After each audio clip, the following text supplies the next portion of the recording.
c'est un outil qui permet à la fois, je dirais, de dérouler un cours en présentiel avec des slides, de pouvoir annoter des slides à la volée. Les étudiants peuvent prendre des notes directement sur les slides à l'aide de leur stylet. Et c'est un outil qui va permettre aussi d'interagir en posant des questions, des QCM classiques, ou alors en posant des questions graphiques qui peuvent être basées sur des schémas. Et l'enseignant récolte en temps réel les réponses à ces questions et du coup peut moduler en fait le déroulé de son cours en fonction des réponses à ces questions. Donc ici on simule un petit peu trois postes de travail. Ici c'est le poste de travail de l'enseignant avec sa présentation sur grand écran d'un cours ou d'un PowerPoint sur lequel il va pouvoir interagir avec une tablette pour annoter en fait son support et soumettre des questions aux étudiants. Et ces deux écrans ici représentent en fait les tablettes des étudiants qui vont suivre le cours que l'enseignant va diffuser. Il y a tout un tas de fonctionnalités en fait sur ce prototype, cette preuve de concept, qui vont permettre de montrer un peu comment on peut induire de l'interactivité. Donc on va retrouver par exemple la possibilité de venir ici avec son stylet et sa tablette, par exemple mettre en relief un certain nombre de notions dans le cours en disant attention, ici c'est très important, donc je vais pouvoir réaliser ici une saisie de mon information pour mettre en relief quelque chose, et je vais pouvoir aussi éventuellement utiliser un pointeur qui lui va être éphémère en disant attention il faut regarder cette chose là, il disparaît mais il apparaît en fait sur les écrans des étudiants pour attirer leur attention sur un élément de discours en fait qui sur lequel je veux faire un focus. S'il y avait un élément saillant, donc si on prend, je sais pas, un slide ici, et que ici il fallait que je complète mon information, je vais pouvoir ici annoter un certain nombre de choses en direct sur ma tablette. Ça va apparaître sur mon tableau blanc interactif, et je peux éventuellement partager ces notes avec les étudiants si je le souhaite. Donc les notes que l'enseignant va prendre peuvent être, je dirais, peuvent rester en fait sur le tablette de l'enseignant et être son contenu à lui, mais s'il souhaite les partager avec les étudiants, il a loisir de les envoyer aux étudiants qui vont récupérer directement ces notes.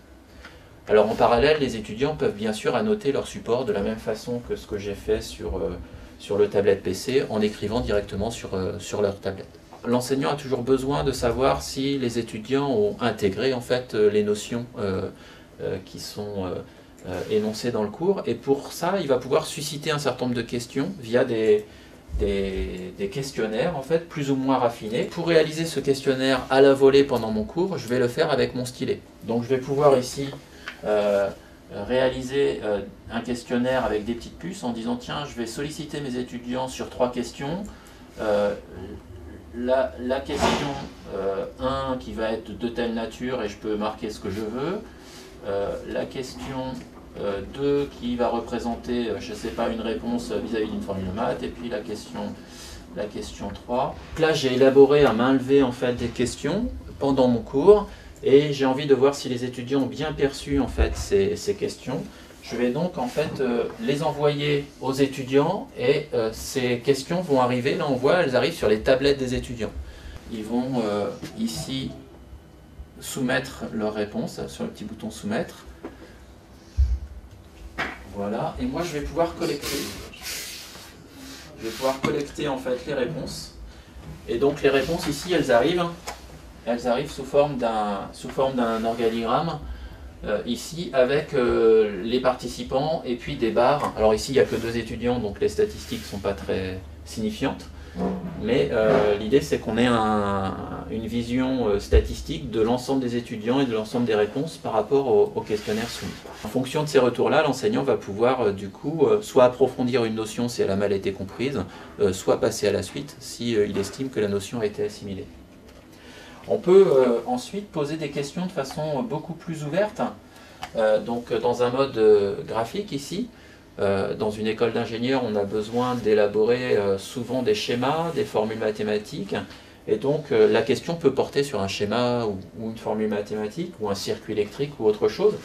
L'idée c'est que sur ce schéma, on va pouvoir élaborer une question qui va être soumise aux étudiants. Donc on va envoyer ce contenu graphique sur les tablettes des étudiants, et les tablettes, les étudiants vont pouvoir ici répondre à la question. Donc, par exemple, la question serait de dire où est-ce qu'il manque par exemple des ouvrants, donc des portes pour circuler correctement dans ce bâtiment. Donc moi je soumets en fait ce schéma aux étudiants qui le reçoivent en fait sur leur tablette. Et à ce moment-là, ils vont pouvoir indiquer avec un stylet, entourer les zones qui correspondent aux zones de réponse en disant où est-ce qu'il manque des portes pour pouvoir circuler dans le bâtiment. Ici, on a les éléments qui correspondent aux réponses statistiques en fait des étudiants. On n'a que 2 étudiants, donc là les éléments statistiques sont assez pauvres. Mais l'idée ici, c'est d'avoir un retour sur les éléments de réponse des étudiants. Voilà un petit peu le principe. Donc de ce prototype qui a été développé par des étudiants. Donc le projet des étudiants s'appelait le projet 9. Donc ça a été développé cette année, à peu près avec 1 an de travail pour faire ce petit prototype.